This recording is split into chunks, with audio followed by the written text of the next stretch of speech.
This is Nico Rosberg, star of Formula One racing, hard at work. He has a need for speed, and he's looking to clock the fastest time. All in a day's work for the 28-year-old German. But today, there's a surprise waiting for Nico. His friend, football star Lukas Podolski, has come to the Nürburgring to get a taste of motor racing, Formula One style. In just 4.3 seconds, the C63 AMG hits the 100 km/h mark as it heads out onto the legendary North Loop track. Ja, genau. Oh! For Lukas, it's an adrenaline kick of a new kind. Hier, das war die Strecke hier. The C63 AMG's roadability is of course quite different from Nico's Formula One car, but it still boasts impressive stats. A maximum output of 358 kilowatts means everyone's firmly fixed in their seats. Lukas asks whether Nico has to brake hard in his Formula One Mercedes. Nico says, oh yeah.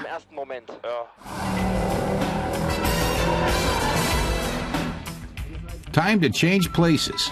He's got his lucky shirt on, and now Lukas takes the driver's seat. At Nico's request, Lukas promises to give it his all. And he puts his foot right down. Nico jokes that Lukas could go even faster on the next curve. But then he has to admit that he's not the most relaxed passenger. He's been braking the whole time with his left foot.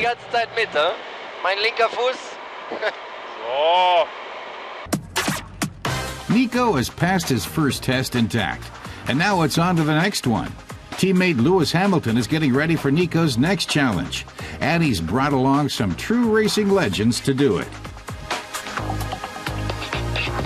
These two iconic silver arrows have returned to the North Loop. Nico and Lewis are going to show how today's Formula One stars handle the cars driven by the racing heroes of yesteryear.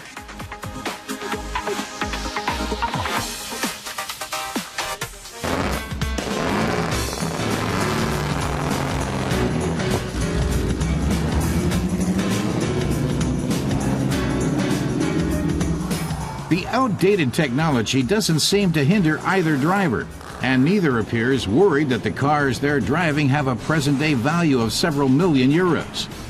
Lewis Hamilton is in the older car, marked number 2.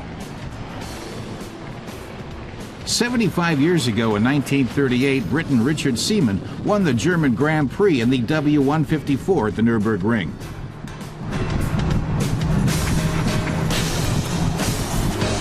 "16 years later, in 1954, Argentinian racing legend Juan Manuel Fangio won the race in the Eifel in the W196.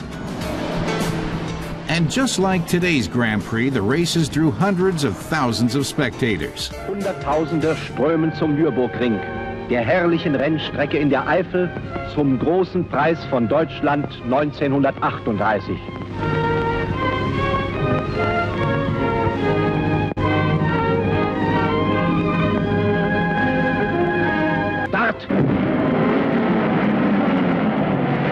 The 1938 German Grand Prix was to be a double victory for Mercedes-Benz. Im großen Preis von Deutschland 1938, Doppelsieg für Mercedes-Benz. Driving the Silver Arrows today is something special for our modern racers. You certainly can't get closer to history than this.